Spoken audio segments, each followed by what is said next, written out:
of the ANC. The formation of breakaway parties is part of the strategy and tactics of counter-revolution, whose goal is to stop or derail the national democratic revolution. Some of the tactics employed by counter-revolution include divide and conquer, co-opt and corrupt, capture and weaken the democratic state, and unleash violence and create instability. On the other hand, the anti-transformation forces are converging into coalitions whose primary focus is to reverse the transformation agenda led by the African National Congress. The same anti-transformation forces are encouraging and funding rebel breakaway groupings and small parties with the hope that all these efforts will erode the support base of the ANC and force it into coalitions. It is very disturbing to note that some of the parties that masquerade as a radical and have revolutionary sounding rhetoric have common cause with the right-wing forces. They all want to derail the national democratic revolution. The formation of this new party that has hijacked the name, legacy, and symbols of MK is not an accident. It is a deliberate attempt to sow confusion by using the proud history of armed struggle against the apartheid regime to lend credibility to what is a blatantly counter-revolutionary agenda. The ultimate aim of the initiatives to form a myriad of small political parties is trying to chip away from all angles the popular electoral support base of the ANC. In this way, those forming these parties are doing so at the behest of their counter-revolutionary masters, who literally pay them to liquidate the ANC, morally, politically, and organizationally. All this flows from the old age narrative suggesting that the ANC is too big, with a further argument that this is in itself not good for democracy. The ANC majoritarian has been a question mark and a sore point among our counter-opponents here at home and globally. Essentially, the size and political posture of the ANC is not good for those whose unjust material interests are threatened by the advent of freedom and democracy.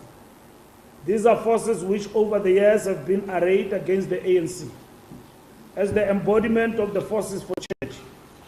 Having failed in their various attempts to chip away from moral and political hegemony of the ANC, they have now concentrated themselves as stealing the assets of the African National Congress to create new organization at the direct expense of the ANC. As the ANC were not perturbed by the mushrooming of many political parties, as that is partly an expression of democracy, even as we know the clandestine forces behind these various initiatives. However, what we will not tolerate is anyone stealing the assets of the organization. The main reason why these forces want to liquidate the ANC politically and organizationally is because of the progressive stances the ANC has taken on both domestic and international matters. These forces have, as a result, adopted the idea that the ANC cannot be vanquished or liquidated externally, but through counter-revolutionary forces working from within, who claim to be members of the ANC while stealing its assets and leaving behind their trail of corruption as the basis of how the masses of the people must view the organization. That is why these protagonists of liquidating the ANC claim that they are members of the ANC, so as to hoodwink us, hoping against hope that we will not realize they are in fact stealing the assets of the organization. The public posture and pronouncements of members and leaders of the party in question leave no doubt about its anti-constitutional, anti-democratic, ethno-populist, violent and insurrectionary intentions.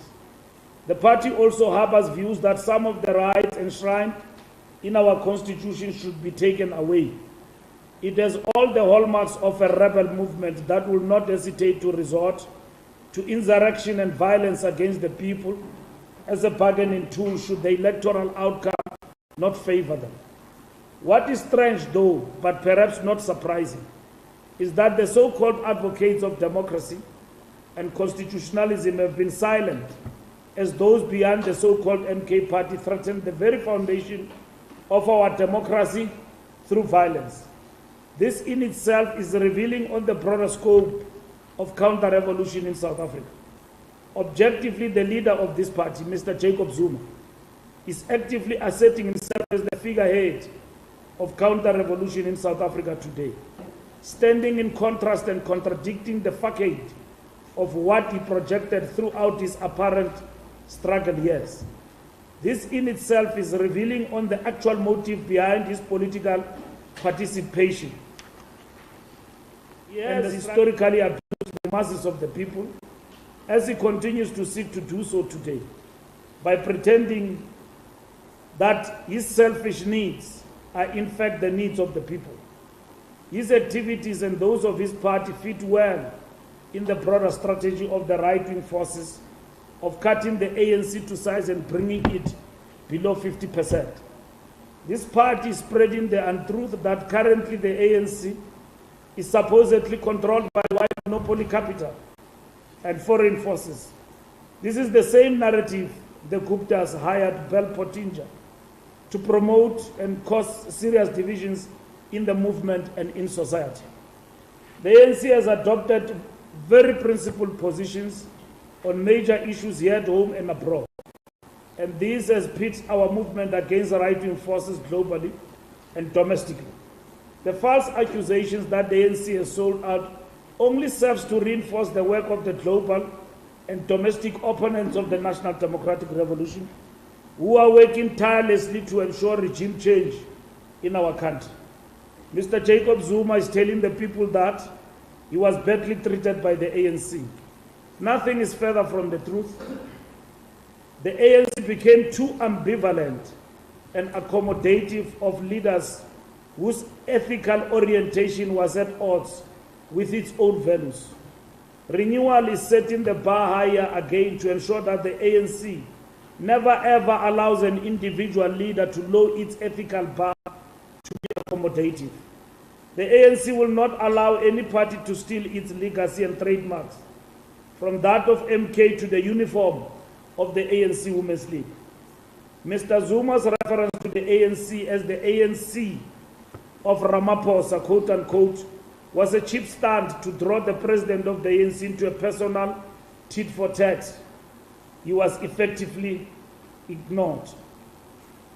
This party wants to engage in electoral democratic contestation whilst lambasting the very democratic process. He seeks to commit electoral fraud, politically, morally, and legally speaking. Thus, whilst participating in electoral contestation, it is a participation that goes only as far as it serves the leader's needs. This new party is a gathering largely of people who are either in trouble with the law or in trouble with renewal. What is common is anger, fear, and hatred for the renewed ANC and loathing of rule of law. A renewed ANC must be out of power, and an ethical, capable, and developmental state will be too dangerous for those in trouble with the law. Narrow nationalism and populism. Over the past decade, right-wing tea parties, led by right-wing nationalists and reckless populists, have become commonplace in politics. All these leaders are either right-wing ultra-nationalists or populists. They are all anti-establishment with anarchists and counter-insurgents. They are anti-democracy and anti-constitutionalist and anti-the rule of law. Their personalities are bigger than their parties. They are charismatic, one-person show populist.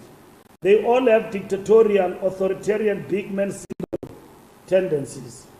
They run fear-based mobilization and fear-based negative campaigns, which are racist, sexist, Afrophobic, homophobic, ethno-nationalist or tribalist from different national or religious groups who have not embraced the values of the Constitution.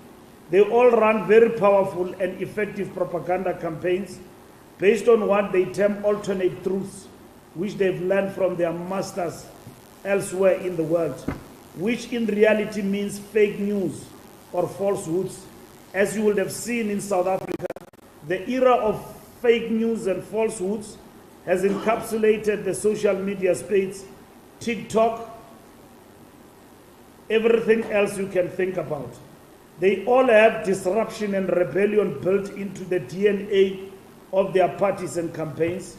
They project a capacity that threatens to disrupt and destabilize the government. There is no ideological principles and coherence. The campaigns are all based on rhetoric, and that is what they stand for. The African National Congress is here today in Mangaung to make a statement that before the courts, and in particular the electoral court, we have made our case, and they will stand with whatever outcome that comes with it. We know our winning of power and contesting power to win it overwhelmingly is not dependent on the courts. We are here in Mangaung to claim what is ours, which is Umkhonto weSizwe Party. Next week we will proceed to Pietermaritzburg for the patent of Umkhonto weSizwe. So it doesn't end here. And we believe in the rule of law, and we want to thank our lawyers who have taken up our case and went with great professionalism and diligently so argued before the courts and before the judges our appeal as the African National Congress. So that's where we stand, and we thank our supporters, members, everywhere in the country who have understood the actions that have been taken by the organization. Our call to our members is all hands on deck. Counter-revolution will be defeated by the masses of our people. And the African National Congress is rooted among the masses of our people. It will not be defeated in the corridors of power in the air-conditioned offices, but by working amongst our people who embrace the ANC on a daily basis. And we thank our people for their continued renewed support and belief in the ANC. For doing so, it's not the belief on an individual, it's the belief on the vehicle of the people and by the people and at their disposal, which all we've got the responsibility to defend. And that is what we wish to thank this afternoon, coming to Mangaung to register our case in the electoral court. I thank you. Thank you very much. Yes, Zianda. Thank you very much. It's Zianda from the News from Africa. Mr. Mbalula, part of what we heard in the report today was on the issue of urgency, and one of the arguments that was made is that the ANC took its own time, which would be indicative of what was actually said on the Secretary General, who might have been fast asleep because you did not actually deal with the issue of the registration of the party when it happened, when the ANC found out, because the issue of the logo will be dealt with next week. So do you think this is an indictment on how you are running affairs in the ANC? The second thing is, we just come from an Umkhonto weSizwe mini rally, so to speak, with the former president.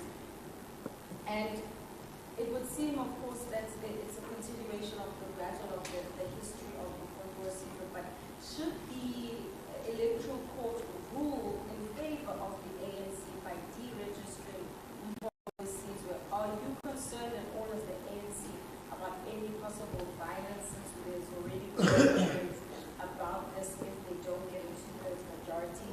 And lastly, on a technicality, is former President Jacob Zuma still a member of the ANC? Thank you. Thank you very much. I could have a follow-up. My brother over here. Johnson from the Business Weekly. From From the Business Weekly. My question is, this court case, is it not directing the ANC's attention to the election law? As what is coming around the court case? And for us as do you think that you will win this case? Because the former president says he's confident that he will win this case, citing the history of the is going to? Win the will case. win the case, citing the history of the MK. And then always like that, then should you win the case, what happens then? What happens once you win the case? Those are my questions. Thank you very much. I'm going to take my sister over there, and then I'll take yourself, my brother. Please go ahead. Okay, I'm completely from the same team. Mbalula, you said now that former ANC President Jacob Zuma always places his meeting for the needs of the people, and it would seem that the party has been aware of the fact that he has had meetings where he places his own selfish needs before the people. We're going to election now. Notice being South Africans are listening to you say that, and some might say that you have protected him in the past. How do they then trust you going forward when you have protected someone who did not really have their best interest at heart? Thank you very much. In the interest of time, I'd like to take basically any other hand. Please go ahead, my brother.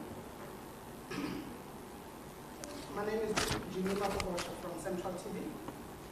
The questions I have, the first one to the SG.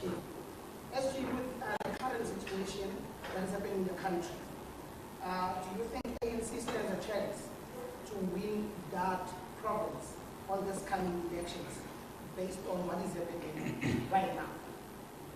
The second question becomes, is it not late for the ANC when you have a month to go to the national elections to be acting on the issue of MK today? The third question would be, ANC has not yet fired the former president, only suspended him. When will the NEC take a resolute and deal with this matter at this stage, with the pace that the MK is going with? MK has been making rounds on social media saying if it's not given an opportunity to participate in the coming elections, there will be bloodshed. Is ANC ready for that at this juncture? Thank you very much. I am going to turn to those of the only hands that I've seen. I will turn to the SG. SG.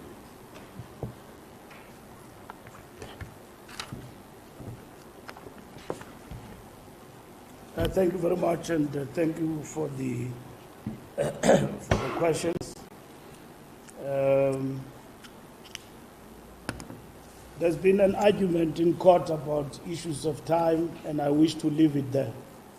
The characterization and apportion blame and singling out an individual is just a question of irritation.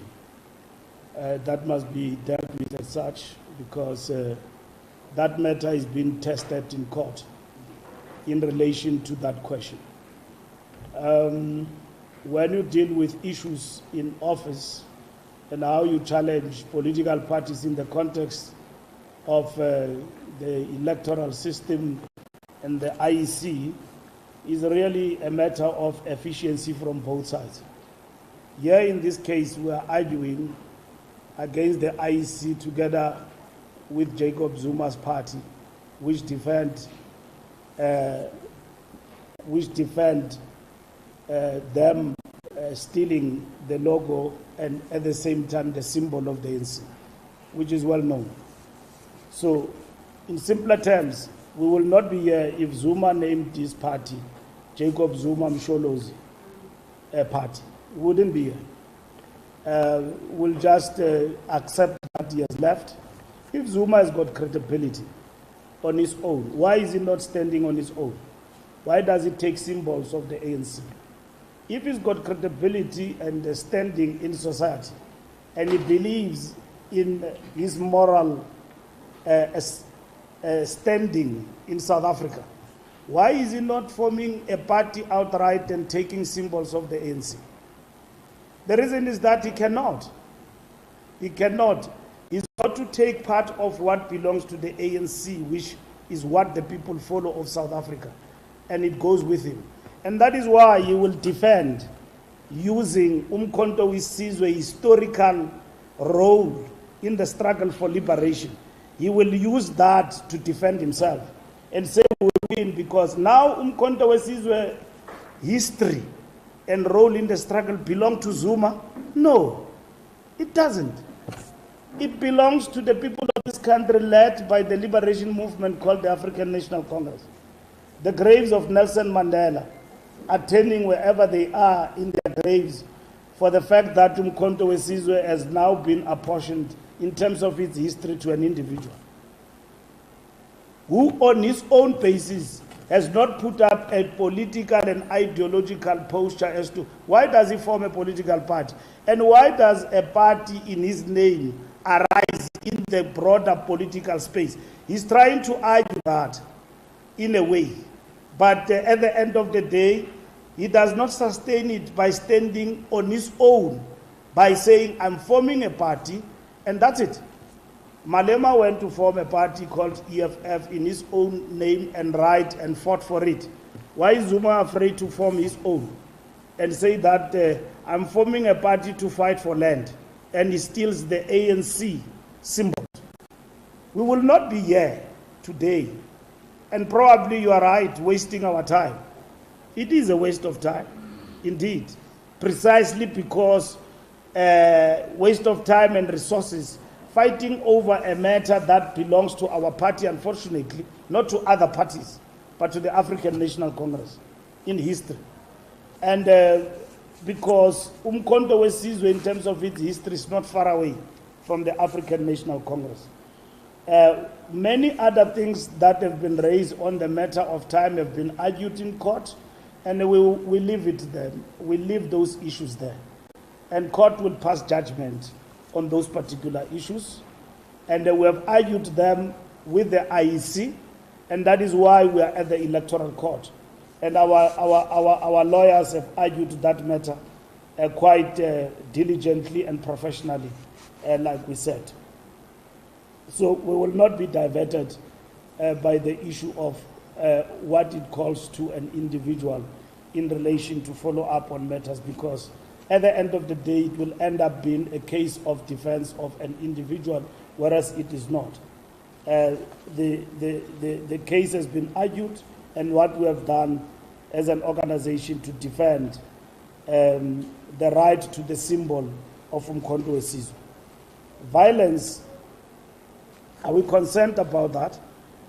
We have characterized teapot parties that resort to violence and intimidation and mobilizing people on the basis of threats and fears, rhetoric. If you believe in your ideas, there's no need to threaten democracy. And democracy must defend itself. And all of those who are peace-loving, democratic, and Democrats in our country and believe in our constitutionalism must abhor such actions. Nobody else has got the right to threaten violence as a means to achieve their goals in a democratic state. And the democratic state must defend all its citizens, such that activities we come to see by July riots never repeat themselves again in our country. Nobody can say if things don't go my way in a constitutional court, and if my leader is not registered by the IEC, there will be violence. We can all resort to that if we did not have a state. We are not stateless. And South Africa is a democratic state, not a banana republic. It's neither a failed state. Democracy works, as it has been proven over the past 30 years. We coexist, even with people who have broke away from the ANC, and we did nothing to them. We contested them through the polls. The same we will do with Jacob Zuma. Win or lose in the electoral court, we'll contest him on the ground. We are not going to call members of the ANC to be violent and fight as to why